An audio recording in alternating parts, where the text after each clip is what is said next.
ठंड की रात और अंकल जी की मदद। सर्दियों की एक कड़ाके की रात थी। चारों ओर घना कोहरा और बर्फीली हवा का शोर था।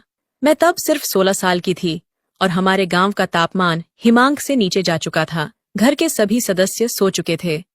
मैं अपने कमरे में अकेले सोने की कोशिश कर रही थी, लेकिन ठंड इतनी अधिक थी कि मेरे हाथ पैर सुन्न हो गए थे। रजाई ओढ़ने के बाद भी ऐसा लग रहा था जैसे ठंड की सुइयां मेरे शरीर को चुभ रही हों। मैं कांपते हुए अपने बिस्तर से उठी और रसोई की ओर गर्म पानी या कुछ और खोजने के लिए चली, लेकिन वहां भी ठंड का ही साम्राज्य था। तभी मेरे दिमाग में ख्याल आया कि अंकल जी का कमरा पास में है और उनकी रजाई हमेशा गर्म होती है। डरते डरते मैं उनके कमरे की ओर बढ़ी। दरवाजा हल्का सा खटखटाया। भीतर से धीमी आवाज में "आ जाओ" सुनाई दी। मैं कांपते हुए अंदर गई और कहा, "अंकल जी, मुझे बहुत ठंड लग रही है। मेरे हाथ पैर सुन्न हो रहे हैं।" अंकल जी ने तुरंत अपनी रजाई का एक हिस्सा उठाया और मुझे उसमें बुला लिया। उनकी रजाई के भीतर का माहौल गर्म और राहत देने वाला था। उन्होंने मुझसे कहा, "डर मत, सब ठीक हो जाएगा, गर्म हो जाओगी।" उन्होंने मेरे हाथ पैर रगड़कर गर्म करने की कोशिश की। धीरे धीरे मुझे ठंड से राहत मिलने लगी। उनकी मदद और देखभाल ने मुझे उस रात एक नई सीख दी। अपने प्रियजनों की मदद करना और सहारा बनना कितनी बड़ी बात होती है। वह रात मेरे लिए सिर्फ ठंड से राहत पाने की नहीं, बल्कि यह महसूस करने की भी थी कि इंसानियत और सच्चे रिश्ते हर कठिनाई को आसान बना सकते हैं। अगली सुबह सूरज की पहली किरणों ने जब खिड़की से झांका तो मैं एक नई ऊर्जा के साथ उठी। ठंड की वह रात मेरे लिए एक जीवन भर की याद बन गई। ठंड की रात और अंकल जी की देखभाल। जारी रजाई के भीतर धीरे धीरे ठंड से राहत मिल रही थी, लेकिन मेरा मन अभी भी अस्थिर था। मेरे कांपते हाथ पैर को देखकर अंकल जी ने धीरे से कहा, "बेटा, ठंड से घबराना नहीं चाहिए। ये बस कुछ समय की बात है। शरीर को गर्म रखना सबसे जरूरी है।" उनकी आवाज में एक अजीब सी गर्मजोशी थी, जो ठंड के उस माहौल में भी मुझे हिम्मत दे रही थी। उन्होंने अपने पास रखी छोटी कांच की बोतल से गर्म तेल निकाला और मेरे हाथ पैरों पर मलने लगे। उनकी हरकतों में एक अपनापन और अनुभव था। धीरे धीरे मेरी उंगलियां जो पहले सुन्न हो चुकी थीं, अब हल्की हरकत करने लगीं। उन्होंने फिर कहा, "जब भी ज्यादा ठंड लगे, कोशिश करना कि शरीर चलता रहे। ठंड में लेटे रहना खतरनाक हो सकता है।" मुझे यह बातें बहुत महत्वपूर्ण लगीं। उनकी रजाई की गर्माहट के साथ साथ उनकी बातों ने मेरा डर पूरी तरह से खत्म कर दिया। रात का खास लम्हा थोड़ी देर बाद उन्होंने एक कंबल और लपेटते हुए कहा, "चलो, रसोई में चलते हैं। वहां कुछ गर्म चाय बना लेते हैं।" मैं पहले तो थोड़ा झिझकी, लेकिन उनकी मुस्कान और आत्मीयता ने मुझे प्रेरित किया। हम दोनों रसोई में पहुंचे। अंकल जी ने चूल्हे पर लकड़ियां जलाईं। आग की लपटें जैसे कमरे को रोशन कर रही थीं और मेरे भीतर नई ऊर्जा जगा रही थीं। उन्होंने अदरक और मसालों से भरी चाय बनाई और मेरे हाथ में एक कप थमाया। जब मैंने चाय का पहला घूंट लिया तो लगा जैसे ठंड पूरी तरह गायब हो गई हो। चाय के साथ उन्होंने मेरे बचपन की बातें छेड़ दीं। "याद है जब तुम छोटी थी और पहली बार गांव आई थी? उस दिन भी तुम ठंड से कांप रही थी और मैंने तुम्हें अपनी जैकेट पहनाई थी।" उनकी बात सुनकर मेरे होंठों पर मुस्कान आ गई। वह पल इतना खास था कि मुझे लगने लगा जैसे उस ठंड की रात ने हमें और करीब ला दिया हो। सुबह की नई शुरुआत उस रात के बाद मैं अपने कमरे में लौट आई, लेकिन अब ठंड का कोई डर नहीं था। सुबह जब उठी तो खिड़की से सूरज की किरणें कमरे में झांक रही थीं। मुझे लगा जैसे रात भर की ठंडक और अंधेरा अब खत्म हो चुका है। जब मैं अंकल जी के पास गई तो उन्होंने हंसते हुए पूछा, "तो अब डरती हो ठंड से?" मैंने मुस्कुराते हुए जवाब दिया, "नहीं अंकल जी, आपकी मदद और प्यार ने सब कुछ आसान कर दिया।" उस दिन से मैंने सीखा कि कठिन समय में किसी का सहारा बनना और दूसरों के लिए खड़ा होना ही असली रिश्तों की खूबसूरती है। रसोई में चाय पीते हुए अंकल जी ने अचानक कहा, "तुम जानती हो, ठंड जितनी बाहर होती है, उससे ज्यादा कभी कभी हमारे भीतर घर कर जाती है। इसे दूर करने का एक ही तरीका है, प्यार और एक दूसरे का सहारा।" उनकी बातों ने मेरे भीतर एक गहरा एहसास जगाया। चाय खत्म करने के बाद उन्होंने चूल्हे के पास रखे तवे पर गुड़ और अदरक के साथ गर्म रोटी बनाई। उस रोटी का हर टुकड़ा जैसे ठंड को पूरी तरह पिघला रहा था। "ये खाओ बेटा, इससे तुम्हारे अंदर ताकत आएगी," उन्होंने कहा। उनकी आंखों में जो स्नेह था वह मुझे बहुत गहराई तक छू गया। रात के कुछ और पल रोटी खाने के बाद मैं फिर से उनके पास बैठ गई। ठंड से बचने के लिए हम दोनों रजाई में दुबक गए। इस बार माहौल और भी अलग था। अंकल जी ने मुझे अपने पुराने दिनों की कहानियां सुनानी शुरू की। कैसे उन्होंने बचपन में सर्दियों से लड़ाई की थी, कैसे उनकी माँ, मेरी दादी, उन्हें एक मोटा कंबल बनाकर देती थीं। उनकी कहानियों में एक अलग ही मिठास थी। हर शब्द में उनकी जिंदगी के संघर्ष, उनकी ममता और रिश्तों की अहमियत झलक रही थी। मैं पूरी तरह से उनकी बातों में डूब गई। ऐसा लग रहा था जैसे समय थम गया हो और उस ठंड की रात ने हमें और करीब ला दिया हो। सुबह का नया सूरज जब सुबह हुई तो रजाई के अंदर से उठते ही मुझे एहसास हुआ कि मेरे अंदर एक नई ताकत भर गई है। अंकल जी पहले ही उठ चुके थे। वह आंगन में लकड़ी जलाकर आग ताप रहे थे। मैंने उनकी तरफ देखा और मुस्कुराते हुए कहा, अंकल जी, कल रात आपकी मदद के बिना शायद मैं इतनी आसानी से ठंड को नहीं झेल पाती। उन्होंने हंसते हुए कहा, बेटा, इंसान को बस थोड़ा सहारा चाहिए। एक दूसरे की मदद ही हमें मजबूत बनाती है।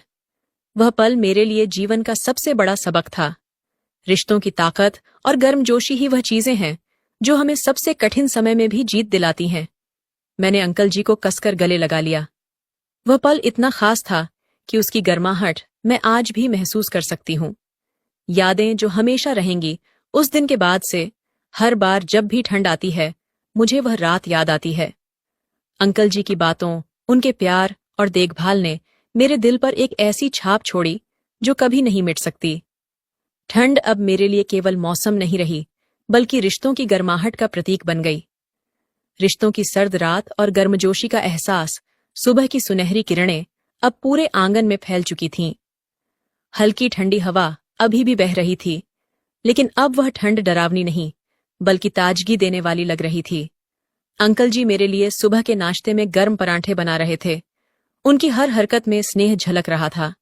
तुम्हें पता है बेटा, उन्होंने परांठा पलटते हुए कहा, जब मैं तुम्हारी उम्र का था तो ठंड से डरने की बजाय उसे अपने साथी के रूप में स्वीकार करना सीखा था। मेरी माँ कहती थी कि अगर रिश्तों की गर्मी हो तो कोई भी ठंड टिक नहीं सकती। उनकी बात सुनते सुनते मेरी आंखों के सामने उनका संघर्ष और ममता का चेहरा उभरने लगा। उन्होंने अपने जीवन के हर कठिन पल को सहा, लेकिन अपने परिवार के लिए हमेशा एक मजबूत सहारा बने रहे। यादों का आईना नाश्ता करने के बाद मैं उनके पास बैठ गई। मैं देख सकती थी कि उनके चेहरे पर उम्र की लकीरें थीं, लेकिन उनकी आंखों में एक चमक थी, वह चमक जो अनुभव और प्यार से आती है। उन्होंने मुझे अपने बचपन के कुछ और किस्से सुनाए। जब मैं छोटा था, हमारे पास इतना भी नहीं होता था कि सर्दियों में सबके लिए रजाई बना सकें।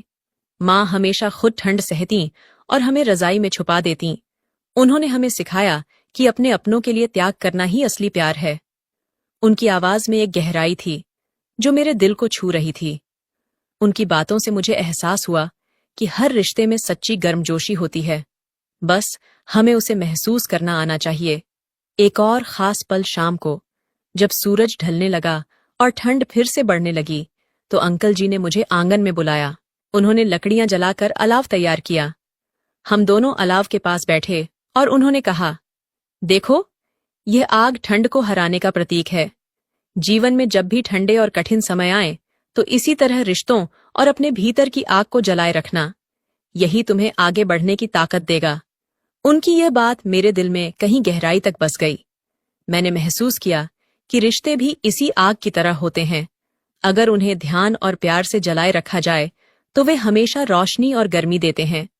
रिश्तों की अहमियत का सबक उस रात मैंने सोने से पहले अपनी डायरी निकाली और उसमें लिखा, ठंड की रातें हमें सिखाती हैं कि जीवन में गर्मजोशी कितनी जरूरी है। ये गर्मजोशी केवल आग से नहीं, बल्कि अपने अपनों के साथ बिताए गए पलों से मिलती है। अंकल जी की बातों और उनके साथ बिताए गए उस समय ने मुझे रिश्तों की असली ताकत का एहसास कराया। उन्होंने मुझे सिखाया कि चाहे कितनी भी सर्दी या कठिनाई आए, अगर हमारे पास अपने अपनों का प्यार और सहारा है तो हम हर मुश्किल को पार कर सकते हैं। संवेदनशीलता और रिश्तों की बुनियाद अलाव की आग धीरे धीरे बुझने लगी थी, लेकिन उस रात अंकल जी की बातें मेरे मन में गहराई तक जल रही थीं। मैं उनके पास बैठी, अलाव की बची हुई गर्माहट महसूस करते हुए, और उनसे एक सवाल किया, अंकल जी, क्या हर रिश्ता इतना मजबूत और सच्चा हो सकता है? अंकल जी ने एक पल के लिए मेरी ओर देखा और मुस्कुराए। उनकी आंखों में एक अद्भुत सुकून था। उन्होंने कहा, रिश्ते ऐसे नहीं बनते बेटा। उन्हें मजबूत और सच्चा बनाने में समय और त्याग लगता है। जैसे इस अलाव को जलाने के लिए लकड़ियां, धैर्य और मेहनत चाहिए, वैसे ही रिश्तों को भी समय, समझ और प्यार चाहिए। उनकी यह बात मेरे दिल में एक और गहरी छाप छोड़ गई।